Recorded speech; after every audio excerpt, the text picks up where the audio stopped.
The Story of Ferdinand by Monroe Leaf.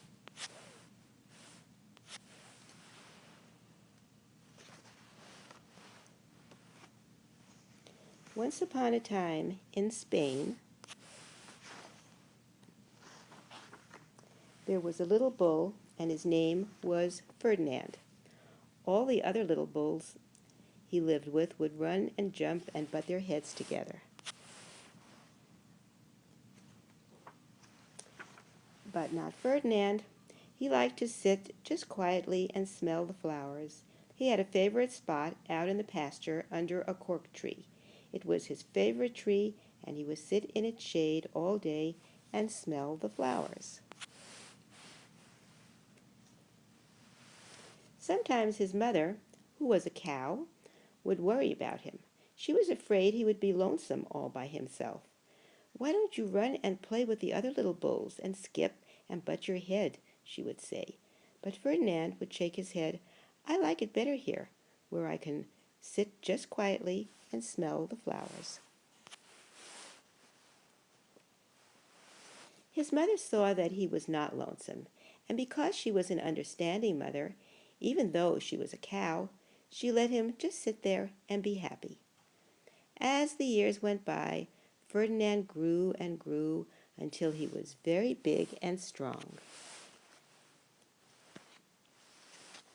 All the other bulls who he had grown up with in the same pasture would fight each other all day. They would butt each other and stick each other with their horns.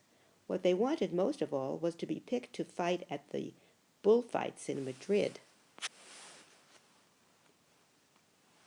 But not Ferdinand. He still liked to sit just quietly under the cork tree and smell the flowers.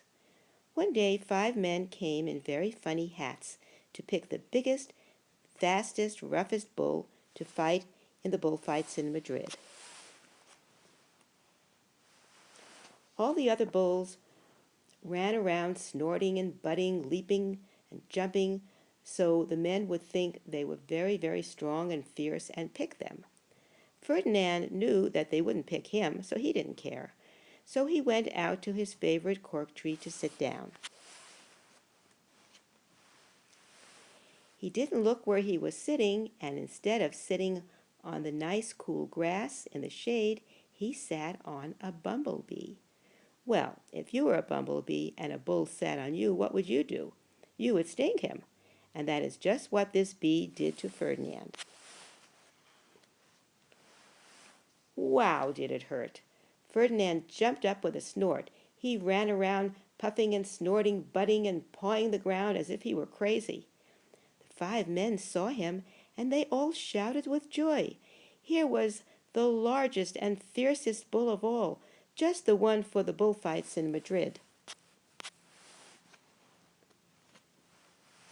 So they took him away for the bullfight in a cart. What a day it was! Flags were flying, bands were playing, and all the lovely ladies had flowers in their hair. They had a parade into the bull ring. First came the bandoleros, with long, sharp pins with ribbons on them to stick in the bull and make him mad. Next came the picadores, who rode skinny horses, and they had long spears to stick in the bull and make him madder. Then came the matador, the proudest of all. He thought he was very handsome and bowed to the ladies. He had a red cape and a sword and was supposed to stick the bull last of all. Then came the bull, and you know who that was, don't you? Ferdinand. They called him Ferdinand the Fierce, and all the bandoleros were afraid of him, and the picadores were afraid of him, and the matador was scared stiff. Ferdinand ran to the middle of the ring, and everybody shouted and clapped because they thought he was going to fight fiercely and butt and snort and stick his horns around.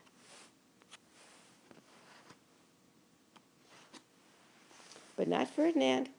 When he got to the middle of the ring, he saw the flowers in all the lovely ladies' hair, and he just sat down quietly and smelled.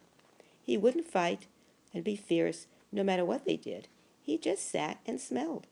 And the bandoleros were mad, and the picadores were madder, and the matador was so mad he cried because he couldn't show off his cape and sword. So they had to take Ferdinand home. And for all I know, he is sitting there still, under his favorite cork tree, smelling the flowers, just quietly. He is very happy. The end.